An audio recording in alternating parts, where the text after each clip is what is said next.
মিষ্টি কুমড়ার দানা বা বিচি দিয়ে মজাদার একটা ভাজা পোড়া রেসিপি।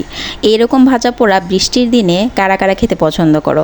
এই মিষ্টি কুমড়ার দানা দেখে তো আমি চিন্তায় পড়ে গিয়েছিলাম যে এই বিচি আমি যেন কাকে খেতে দেখেছিলাম, কার সাথে যেন আমি বসে খেয়েছিলাম, আমি মনেই করতে পারছিলাম না। তবে অ্যাট লাস্ট আমার মনে পড়লো এগুলো আমার দাদির সাথে আমি খেয়েছিলাম। আমার দাদি ছাড়া আর কেউ হতে পারে না তার সাথে এই ভাজা পোড়া আমি খেয়েছি।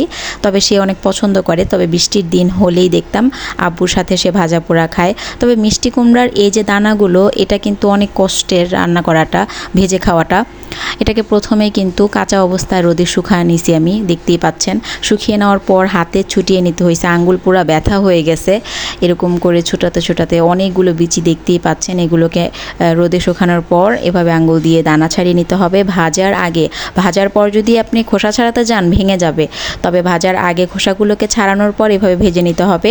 দেখতে পাচ্ছেন ছিটতেছে, ফুটতেছে, তো আস্তে আস্তে ভেজে নেবেন। এত বড় বড় হয়ে যাবে, একদম চ্যাপটা চ্যাপটা ছিল, ফুলে এত বড় বড় ডাবল হয়ে গিয়েছে। দেখতে ভালো লাগতেছিল। এটা কিন্তু খেতে ভালো লাগে, অনেক ভালো একটা স্মেল আসে, নাইস একটা স্মেল, ভালো লাগে খেতে। তো আমি ভেজে নিচ্ছি, দেখতে পাচ্ছেন একদম কালারটা যখন দেখবেন ব্রাউন ব্রাউন টাইপের হয়ে গিয়েছে, ফুলে দেখতে পাচ্ছেন কেমন হয়ে গিয়েছে, মনে হচ্ছে যেন এটা আস্ত বিচি এরকম হয়ে গিয়েছে। কালারটা দেখাচ্ছি কাছ থেকে, দেখুন কত সুন্দর একটা কালার এসেছে। তো এখন চাল ভেজে নেব। আমি কিন্তু চালগুলোকে ধুয়ে নিয়েছি আগে, ধোয়ার পর লবণ দিয়ে কচলে রেখে দিয়েছিলাম। 2 থেকে 3 মিনিট রেখে দিলেই দেখবেন এটা খেতে খুব ভালো লাগে। তো এখন চালগুলোকে আমি দিয়ে দিয়েছি, দেওয়ার পর এখন নাড়াচাড়া করছি। এখানে 2 থেকে 3 রকমের চাল আমি মিলিয়ে নিয়েছি, তাহলে কিন্তু চাল ভাজাটা ভালো লাগে।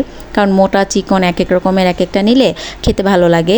চালগুলো কিছুটা কিছু কিছু চাল দেখবেন ফুলে, আবার কিছু কিছু চাল ফুলে না, একদম চ্যাপটা হয়ে থাকে, ভালো করে ভাজা হয় না। চালগুলোকে আমি ভেজে নিচ্ছি, নাড়াচাড়া করতেই থাকবো। প্রথম অবস্থায় একটু পানিটা শুকিয়ে যাওয়ার পরপরই দেখবেন ঝরঝরে হয়ে যায়, আর তখনই অনবরত নাড়তে থাকবেন, দেখবেন চাল ভাজাটা খুব সুন্দর হয়। চাল ভাজাটাও কিন্তু সবাই পারে না, অনেকের হাতের চাল ভাজা খাওয়াই যায় না, খটখট করে খাওয়া যায় না।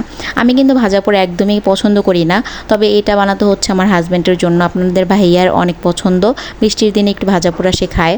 তো এখন বাদামগুলোকে আমি ভেজে নিচ্ছি। বাদামগুলোও কিন্তু আমি কাঁচা অবস্থায় খোসা ছাড়িয়ে নিয়েছি, আর তারপর এখন ভেজে নেব। বাদামগুলো ভাজা হয়ে গিয়েছে, এখন উপর থেকে কালো খোসাগুলো আমি ছাড়িয়ে নেব। তো এখন কিন্তু আমি সবগুলো উপকরণ একসাথে মিশিয়ে নেব, চাল ভাজা, বাদাম ভাজা এবং কি বলবো এটাকে, মিষ্টি কুমড়ার যে দানা, ওইটাকে আমি মিশিয়ে নিচ্ছি। সবগুলো মিশিয়ে এখন আমি একটা বক্সের মধ্যে রেখে দেব, একটা কন্টেনারে করে রেখে দেব। ভালো করে ঢেকে রাখবেন যাতে মুচমুচে থাকে, অনেক দিন পর্যন্ত খেতে পারবেন। আর এইখানে আপনারা চাইলে আরেকটা কাজ করতে পারেন, যখন খাবেন তখন বের করে কেউ চিনি দিয়েও খেতে পারেন, নারকেল বা চিনি মিশিয়ে খাবেন, দেখবেন ভালো লাগবে। আর যারা ঝাল পছন্দ করেন তারা পেঁয়াজ, কাঁচামরিচ, সাথে নেবেন হচ্ছে চানাচুর দিয়ে মাখিয়ে তারপর কিন্তু খাবেন, ঝাল ঝাল খেতে ভালো লাগবে। সাথে একটু সরিষার তেল দিয়ে তারপর খাবেন। দুইভাবেই কিন্তু আপনারা এটা খেতে পারবেন, আর বৃষ্টি এনজয় করতে পারবেন। বৃষ্টির দিনে ঠান্ডা ঠান্ডা যখন থাকে, সবাই দেখবেন বাসায় ঘরবন্দি থাকতে হয়, তখন এরকম ভাজা পোড়া খেতে কিন্তু ভালো লাগবে। তো এটা কিন্তু একদমই ড্রাই ফ্রুট, এটা কিন্তু নষ্ট হয়ে যাবে না, কোনো প্রবলেম হবে না, আপনারা খোলা অবস্থায় সুন্দর মতো রেখে দিতে পারবেন। তবে কন্টেনারটা ভালো করে ঢেকে রাখতে হবে, তাহলে এটা খুব ভালো থাকবে, মুচমুচে থাকবে, যখন তখন বের করে এক মুঠ খেতে পারবেন। আজ এ পর্যন্তই, সবাই ভালো থাকবেন, আল্লাহ হাফিজ।